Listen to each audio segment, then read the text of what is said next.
All right. We're live. No backing out now, I guess. This is it. Hey, y'all. Hey, everybody. So I know we're waiting for notifications to go out and for people to come in. So I want to get straight to it. I asked a question. And by the way, I'm going to just start making some of y'all moderators. But I asked the question, can you have the same kind of bond with your bonus child as your biological child? And the answer is no, no, no, no, no, no. No, no, no, no, no, no. No, no, no. I ain't even gonna hold you. It's different. It's a different type of love. It's a different type of love. And yeah, so stick around because I'm going to give you 5 reasons why the bond would be different. And here's a hint. You're not going to have the same bond with any of your kids. So y'all stick around. Let me see. Let me get. I only got one, and that changes from day to day. Right. Oh, God. Depending on which personality he shows that day. Listen. Whoa. Okay. So we're going to go ahead and get started. Just for context, the reason why we do this channel is for so we can have a community where we can come and have healing conversations. That's why I do this channel. I'm a licensed marriage and family therapist, and that's important to me. That's a very important part of my journey. Hey, Symmetry, listen, I'm about to make you a moderator. Hold on, let me find out how to do that. Oh. Okay, never mind. I don't know how to do it, Symmetry. Hey, Shayna. Hey, Miss Shayna. I see y'all coming in. I see you all coming in. We just asked the question. If you missed it, we asked the question, the question was, can you have the same kind of bond with your bonus child as with your biological child? And my answer was no, and I'm going to explain why. Because you don't bond the same with any of your kids, whether they're biological, bonus, it's going to be a different type of bond. And I'm going to give you the 5 reasons why in a minute. And the reason why we're having this conversation, it was kind of inspired from the Love Marriage Huntsville. This is what, episode 10? Season 10, episode 3. So it was, that was something that came up. We were looking at Jalen and Maurice's conversation, and it got a little sporty in there. So I just wanted to cover that. And I also wanted to give you all a chance to say your piece. Like I said, again, this is a community where we come in, we have healing conversations. Can you all hear me okay? Put a 1 in the chat if you can hear me. I'm testing out some new mics, so I want to make sure I'm not just talking and y'all can't hear nothing I'm saying. Can you put a 1 in the chat if you can hear me? They're making their own imaginary conversation. Oh, girl. They might not be able to hear us. No, we got one. We got ones. Okay. Look, I'm going to get right on into the things so that we can have a conversation. Because I realized that we hadn't really talked about this. I don't think so. No, not really. Like not really in any context. I don't think. I think we just kind of go with the flow. We went with the flow. And I didn't realize that we had not had a conversation until after watching the show. And so I thought it'd be a great idea to bring my bonus daughter, who I love dearly. Your favorite. Low key. Low key, she is. But if anybody else. It's definitely the other one. Yes, but we ended up talking about, bringing this to YouTube, which can be interesting. So I thought it was a good idea. Yeah. So do you want to introduce yourself? Well, my name is Tanya. I am a full spectrum doula as well as a midwifery student in Southern California. I have been a bonus daughter all my life. So, but since like, 3 or 4, I think, 97. So you were like 4. 4, and then y'all got married in 97. So yeah, probably like 4, I think. With your little cute self. She was so cute. With my little teddy bear. Yes. You wanted to get rid of Teddy. That was funky thing. I still got Teddy, by the way. I still have Teddy. I was hoping like my son would attach to her, but he was like, this thing is funky, so no. So yeah, light bulb is not having no parts of it.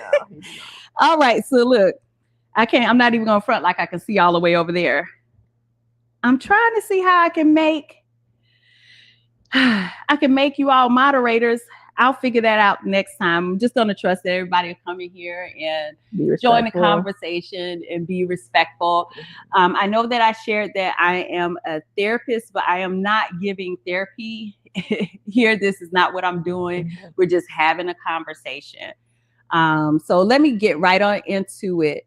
Here are the 5 reasons why I would say you're not going to have the same kind of relationship with any of your children. Number 1, birth order. Mm-hmm. Birth order. Your first babies are always, because they're your first babies. Absolutely. Yeah. And your firstborn is going to get the attention, all of the attention. They have a period of time, unless you have like multiples, twins, triplets, something like that. Usually the first kid is going to get all of the attention. There's not a lot of distraction. And so you'll see sometimes that their test scores are higher, and usually it's indicative of that. If you look at the middle child, they're usually trying to differentiate themselves. Yeah. And you're definitely having a different experience. You have more than 2 or 3 kids. Like your first kid, I find that I had more resources, right? You have 1 kid, they like, oh, okay. Yeah, you can spend all the money in the world. Yes. Baby, you pull up with 5 kids. Yeah. Y'all get 1 bubble gum each. Listen, people be like, oh, here come baby with all them here come baby with all them kids. Like even the resources, even the way like extended families start to relate to you can be a little bit different after you have more than 1 kid. So I would say, birth order is going to play a role in that. The second thing is temperament. So when I say temperament, that's like our hardwiring. So for example, a kid might have high activity level. Like you notice, even when they were a baby, they were climbing on things and they just couldn't sit still. So their temperament is going to really affect how they take in relationships and how they take in the family. No kid is having the same experience because none of them have the exact same temperament. None of them have this exact same birth order. And then reason number 3 is your temperament. Mm-hmm. So let's say I have a highly active kid. That's their wiring. And I'm wired to be very calm. There might be some incompatibility there. Mm-hmm. Just as a parent, I might experience that kid as it may be more challenging to me than say maybe a kid who is, like calm and chill. And yeah. Yeah. See, like you calm. She like calm. She chill. Whatever. She is calm. She is chill. So you're gonna experience it differently. Number 4, the time that kid entered your life. So when you all entered my life, I was 21. Yeah. I was like, I'm probably old enough to drink. Now I gotta be a mom. Cool. Well, that party went out quick. Yeah. Party time was over. Yeah, but it was definitely a different time in my life. 21. So that's when you all into my life, you and Junior, right? Now, Brooke Brat, my baby girl, she didn't enter my life until I was 35. I'm a whole different person by that point. So your kids, when they enter into your life, they're getting a total different person. So you're not going to have the same bond. You're not going to have the same experience. Nobody is. I'm not having the same experience with each kid, and each kid is not having the same experience with me. And then the last one is gender. And I don't care what nobody say. Men and women are wired differently. We just are. We just are. And so a lot of times you will see the way a father will bond with his kid. It'll be like through a lot of rough housing and things of that nature, right? And moms tend to be, and I know I'm being a little bit stereotypical, but in some ways if I'm keeping it a buck, we are just kind of built differently. Look at our bodies. Look at what our bodies do. It kind of tells you what our functioning is. The hormones play a part of that with especially like with moms and just the hormone differences, because like we get more from that oxytocin and the loving and that love hormone versus like guys who don't really get all those hormones and stuff like they would get to have that bonding relationship type. So. Yeah, and they just get it at a different level, right? And did you know that men's testosterone go down when they have kids? One fact. So testosterone goes down so that they will bond with their kids. Actually, because testosterone is there to make you go out and mate. So once you have kids, it's a thing that tells them to calm down. So I wanted to put that framework out there first so you could understand why I'm saying that. Now, you may not come to the same conclusion that I come to, but that's the framework that I'm operating off of. Let me see if we have any comments, any questions. Let me check in with you all. I see the two sons are here. Yes. Hey, Miss Peggy. Symmetry, I love you. Thank you so much, sis. Thank you for all of the support.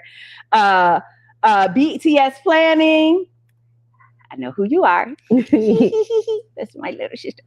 Okay, let me see. Shayna, Living for Me, 75. Girl, you my day one. I cannot wait till I can do something for all my day ones. I am so excited to have you here. Miss Cheryl, thank you for showing up. Sister Connection, The Village, thank you for showing up. I am so excited to have you here in this conversation. And Just Truth by Richard Sant. Yes. We got some, I ain't gonna dime y'all out. We got some pastors over here. Okay. All right. So let me get back into the conversation. So the show, let me do a brief rundown of the interaction that I saw with the show. And then we're going to get into our conversation. Right. Yes. So give me a few minutes. We'll do a little brief rundown of the show, and then we'll get right on into it, because I know some of you are here for that. So in the show, Jalen, who is Maurice's stepson, I won't say confronts him, but he initiates a conversation with Maurice.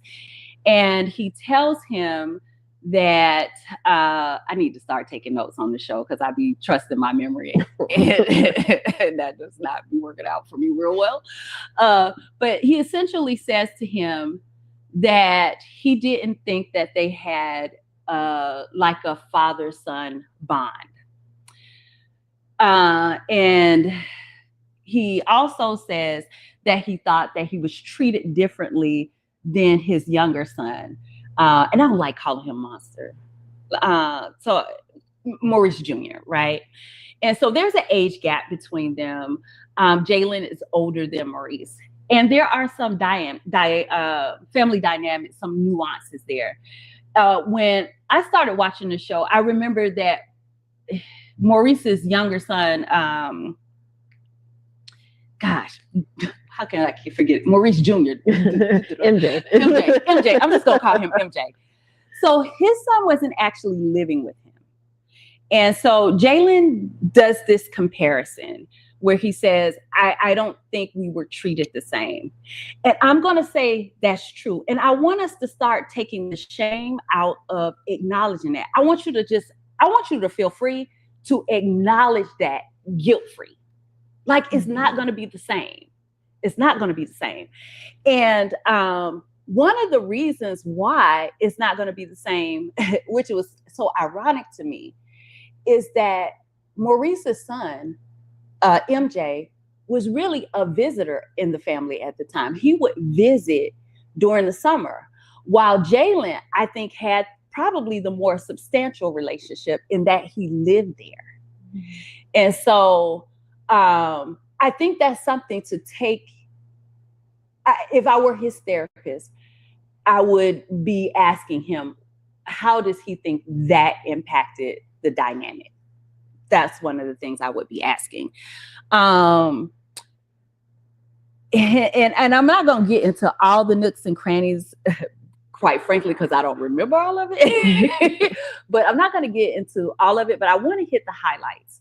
The other thing that he said was that his uncle, Jalen says that, gosh, and I'm forgetting everybody's name, Marceau, is a bunch of M's. He said that Marceau was more like a dad to him than Maurice. Now, if I'm keeping it all the way funky with y'all, I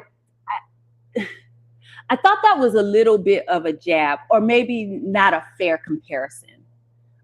Because a lot of times aunties and uncles, they get to show up, buy a bunch of stuff, deuce, and go home. I kept on sugar. Okay, here you go. And keep it moving, right? So it didn't seem like a fair comparison, but what I would do with that, I would say it lets me know how upset. It'll give me a gauge on his level of anger with him. So that's what I would say about that.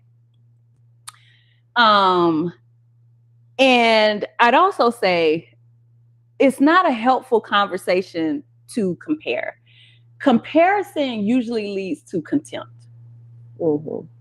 If I compare you, it's a good chance I'm a belittle something that you actually bring to the relationship. Mm-hmm. So I think I would want to see the conversation around the relationship be different altogether, and just based in what do you need? That's what I would say. I would want to see the conversation be a little different altogether. All right. So I feel like I did the little part I was supposed to do, cover the show. Okay, now we can get into our conversation. So I didn't realize that we really had not had a conversation about how you experienced coming into a blended family. Well, because I was like really, really low. I don't really remember like the beginning phases of it, but it's at the same time, it was just kind of like it's always been there. So it just kind of felt normal because that was like my normal since I was a kid. Like, oh, okay, like we go out and visit y'all and, holiday, summer, y'all would come down or we would fly out. So I don't really, I knew like there was like obviously like, there's different things going on. Like it's probably not like typical families, but it was just kind of more so, I guess, of my normal. Like I didn't feel like, okay, like I feel like if I was older and went into it when I was like maybe 12 or 13 or even like 8, 9, 10, that would have been different. That would have been different. But yeah, because if I was 4, Junior was like 7, 8. Mm-hmm. So I feel like if I was around that age, it would have been like more of a shock. But I feel like because I was so young, I was able to transition into it better. But then, of course, as you get older, like things change. Like you start asking a little more questions and like, okay, like, well, my friend at school, they don't have to go back and forth to see their parents. Like things are a little different. And then like, how come I can only have my parents here sometimes and then other times not?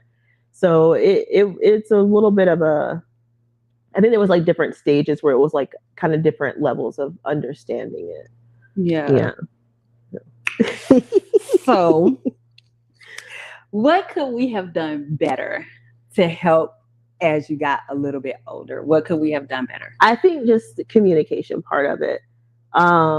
Because kids understand a lot more than like people give them credit for, like I think people want to hide things from kids so much that because they think they're protecting them.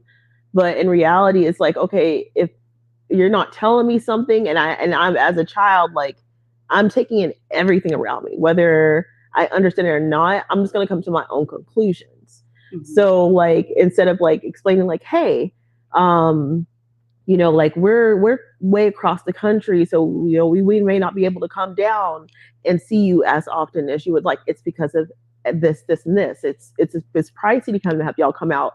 Like you can't come out every week. That's expensive. And they're not gonna be like, oh, okay, like that's understandable. So like when you're a kid, you just kind of come to your own conclusions. Like, okay, well, like has he moved on to his new family? Does he care about his new family more than us? Like, do we matter? We only get to see him every now and then. Like, so I think just having that, sitting down and communicating, like, okay, like this is what's going on.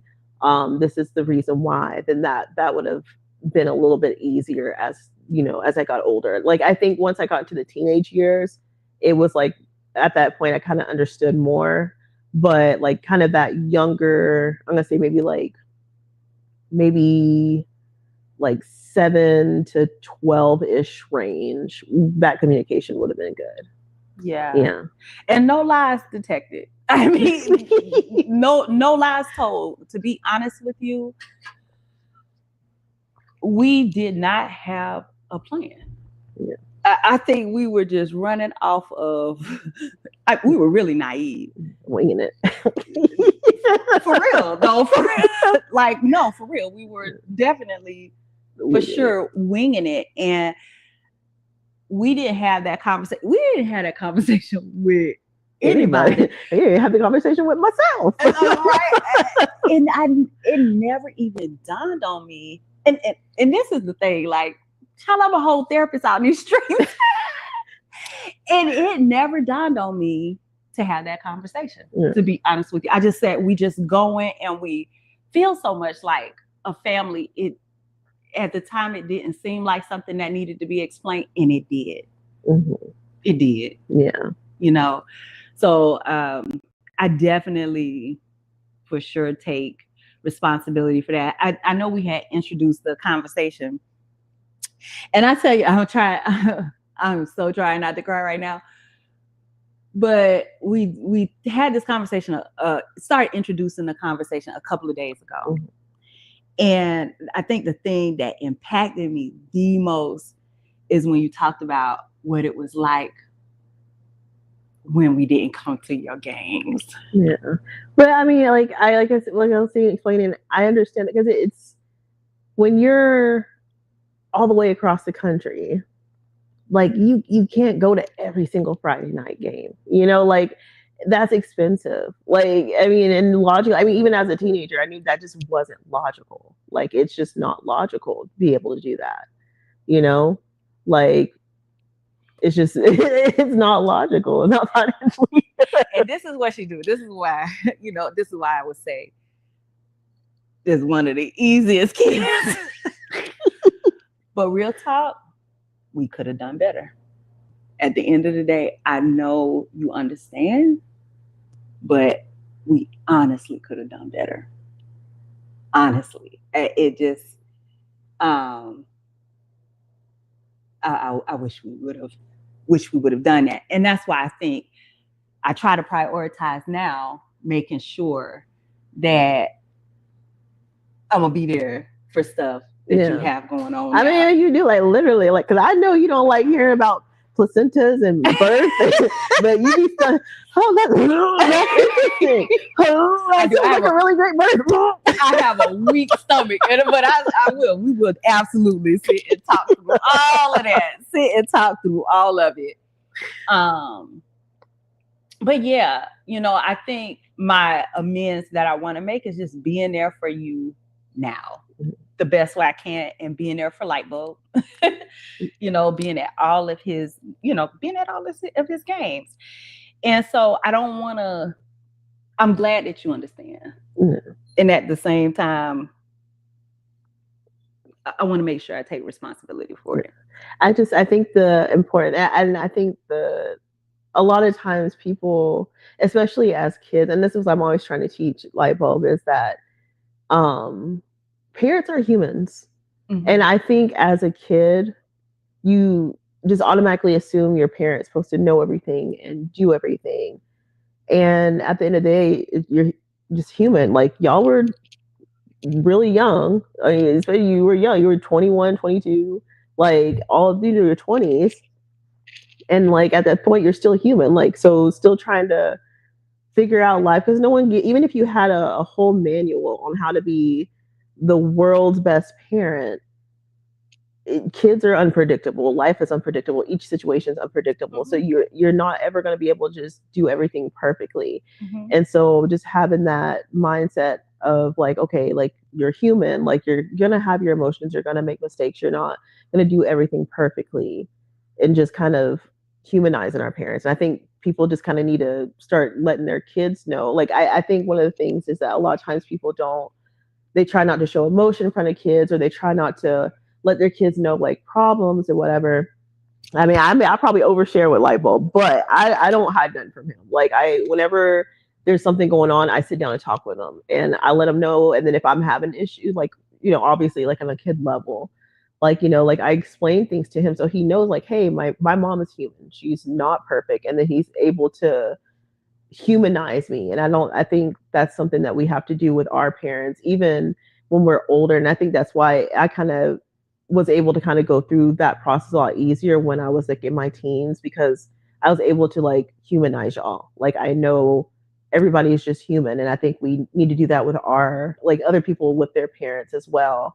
Like, and obviously not including like if there was like abuse situation or anything like that. But, like maybe your parent didn't get to go to all your games.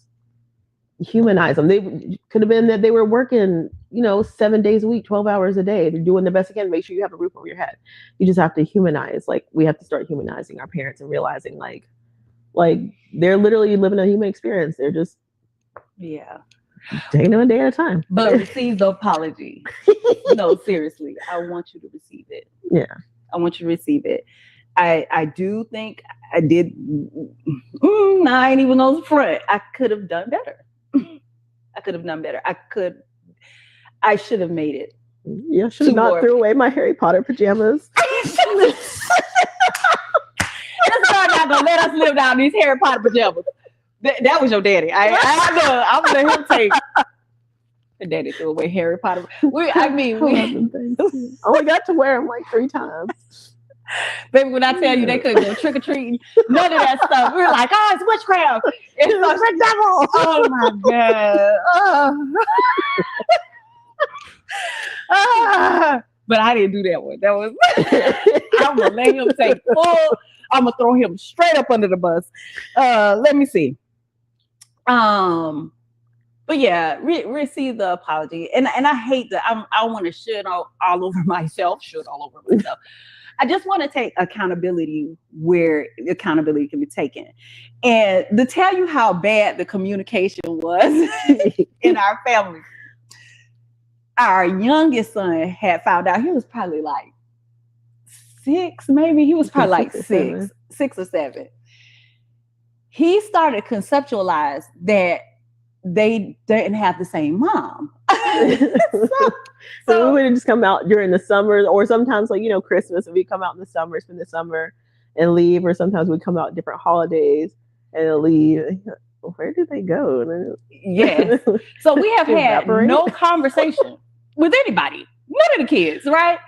And so one day I'm going in the room to pray with him and my other son, who was like 9 at the time, either 9 or 10 at the time. And so he says, I hear them talking. He's like, no, I'm gonna ask him. I'm gonna ask her. And I'm like, I'm gonna say something. Yeah, that's what he said. I'm gonna say something. And so I'm like, well, what's going on? And he looked at me. He's like, did you know that dad had another wife. And my other son, he's looking like he's trying to be protective of me. So he's like, hey, he's like, Caleb, don't. But he still want to know. So don't tear our family apart. So he's looking at me like, but what you gonna say? So I let him know. Yeah, I know. I'm aware. I'm aware that your dad had another wife. Papa was a Rolling Stone. Yeah, but that's honestly, that's about how well we were communicating at the time. And I say this because I really want to normalize these conversations with kids. I'll come out here and I'll put my family experience out there a little bit so that you can go and have some of these conversations. Even my youngest daughter, I'm trying to tell y'all, this thing said, it came down to visit us in Tennessee at my house in Tennessee, and because at the time, like by the time she was born, I was graduating high school because it was 2010. So I had just graduated high school. So by the time she was old enough, I'm already an adult, got my own place. Junior's already an adult, got his own place. So when we would come out to visit, it was just like, oh, because they're coming out to visit because they're adults and have their own life. When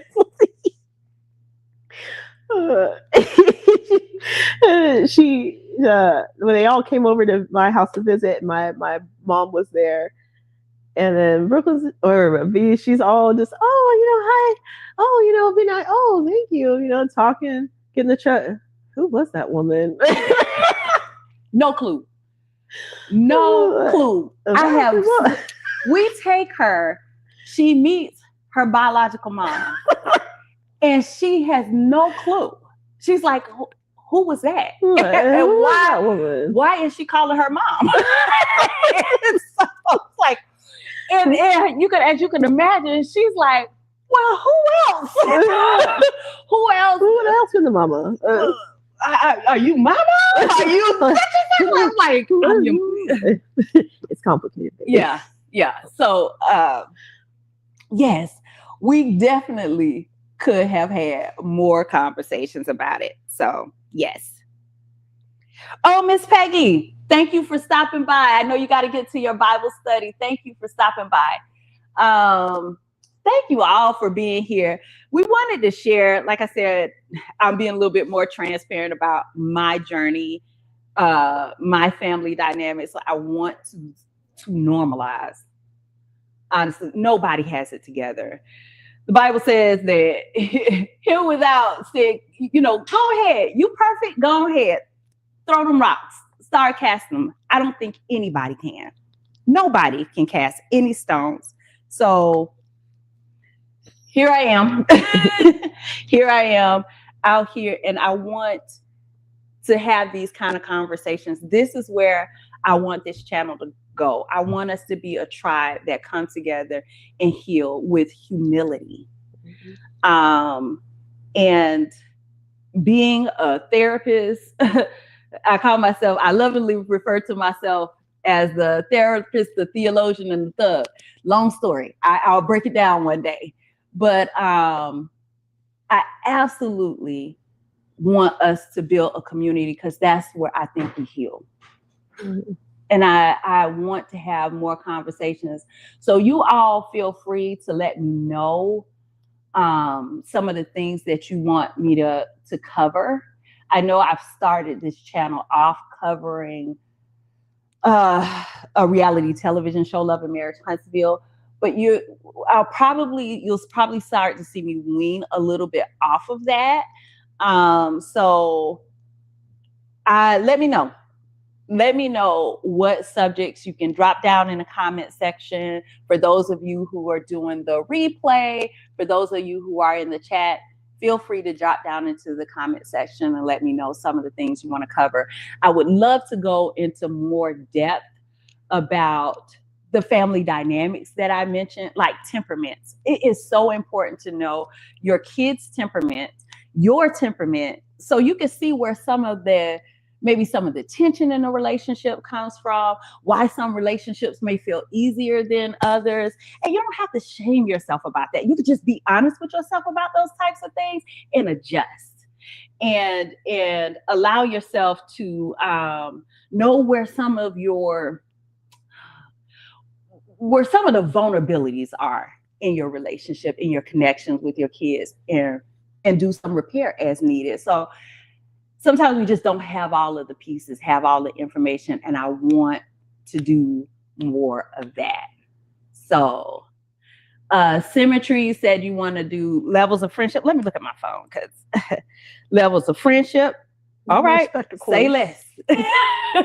We will get that in. Blah, blah, blah, blah. Let me see. Let me see. Thank you, Living for Me.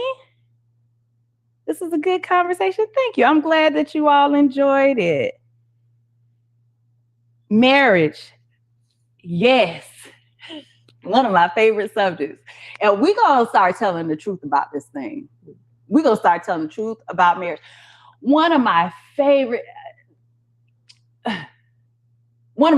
people right now is Michelle Obama. And I'm going to tell you why I love her. Because she just came straight out and said, they like the power couple, right? They are like couples goals. And she got out here and said, I didn't like Barack for 10 years. 10? I was gonna say 10 years. She said they had a good 10-year rough patch. And I was like, not yes, because I'm happy about that, but people are telling the truth. I was like, well, 1 month. People are, man. Oh, girl, mind your business. Siri be all up in my business. Nobody was talking to you, girl. Mind your business. Let me see. Yeah, and look, she said,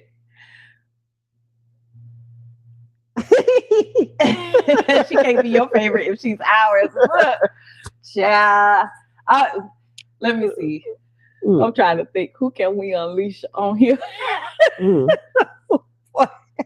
Like, we got some strong opinions, some real strong opinions. When I tell you, be like, come on, girl, let's go do something together. Because, baby, my mama prayed. She's like, I hope you get a child that act just like you. And trust me, I got one. It's my mirror. I can't even be mad. I'm like, I want to be mad at you, but it's just me. So I feel like I'm looking at myself. My God. Okay. Yeah, I'm glad y'all love her because we got more to talk about.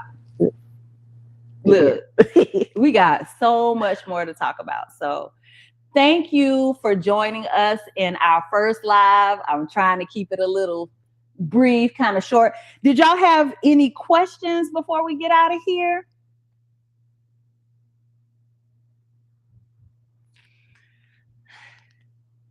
Any questions before we get out of here? Okay, so I've taken the topics that you all have brought up, and then trust me, we're gonna work it. We're gonna talk everything family. We talking about it because if you want to repair a nation, you repair one person at a time, one family at a time, one community at a time, one city at a time, one state at a time, and then that's how you get to a nation. So I want us to do our part. I'm absolutely praying us out. I could not believe, I don't even know if the last Mental Mondays, if I prayed it out, and I was like, oh my goodness. So yes, Symmetry, you make sure, don't let me do that again. Don't let me do that again. So matter of fact, let's do that now. So God, I just thank you for who you are. I thank you that you are a healer, you're a restorer. You said you would restore the years that the locusts have eaten.